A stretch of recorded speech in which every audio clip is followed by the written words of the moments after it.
And we also have our meteorologists in the house because, of course, they're still tracking the storm, and we're still seeing those heavy bands of snow even at 5 o'clock this morning. That is right. In fact, looking at the Doppler radar right now, it is actually snowing harder now than it was at midnight, 1, 2 o'clock in the morning. And clearly we're on the back side of this intensifying storm system. And on live pinpoint Doppler 12 radar, we're getting these darker bands of blue coming in. And this quite simply snowfall rates on the order of 1, even 2, 3 inches per hour on a landscape that's already seen, and in some cases up to 17, 18 inches of heavy snow, hurricane force winds, tree limbs and power lines sagging, and it really not quite out of the woods yet here, Michelle, based on what we're looking at on the Doppler radar and the fact that the storm is intensifying so rapidly. My colleague Michelle Muscatello at the weather wall now, and very impressive storm. The numbers have been incredible too as well, Michelle, as far as the power outages and the magnitude of the wind speeds out there. Yeah, this storm is living up to the sort of hype it received prior to it, with this very intense snow this morning, probably capable of bringing an additional maybe 4 to even as much as 8 inches of snow on top of what we picked up through midnight last night. And so as we take a look at the temperatures, that's the other big part. A lot of homes now without power, and the temperatures have just plummeted overnight. So we went from 28 degrees at 10 o'clock last night down to 19 at midnight, and we've been staying now in the teens with wind chills at times running below 0. Now, taking a look at the snowfall accumulations, you need to keep in mind here that these totals are a few hours old. They're not accounting for this heavy snow that's been coming through over the last 2 hours or so, because most people have been staying inside. So what we have right now for current updates: Cumberland at about 20 inches, West Warwick at 16.5 inches of snow, even Somerset, Mass with almost 1.5 feet of snow, and the city of New Bedford getting a report of 1 foot of snow. But on the north end of the city, we had a snowfall total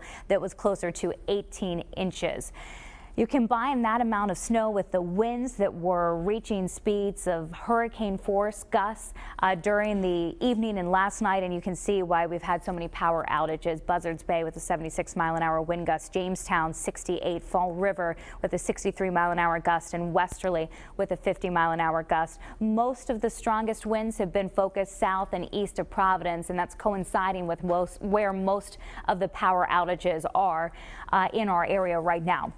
Wind gusts. So we've been still seeing gusts up to 30, 40 miles an hour, and it's not out of the question here over the next few hours to maybe even see some gusts as high as 40 and 50 miles per hour still across Rhode Island. We've still got a 60-mile-an-hour gust out on Nantucket. So the blizzard warning is going to continue until 1 o'clock this afternoon.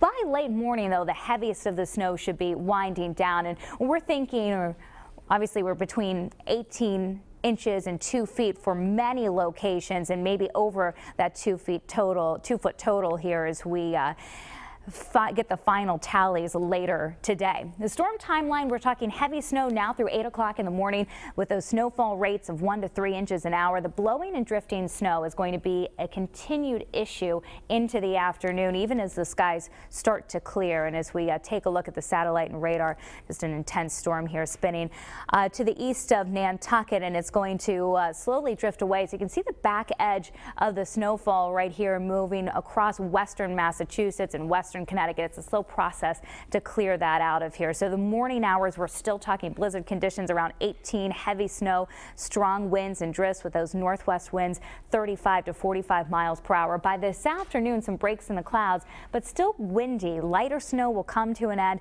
Northwest winds at about 25 to 35 miles per hour. And then here's the major concern as we go into the overnight hours tonight. Check out these temperatures. So if you have relatives, neighbors who are without power, and you do have power in your home, invite them in. We're talking about a frigid night, 9 degrees with clear skies, dry air, but still breezy at about a northwest wind at 5 to 15 miles per hour.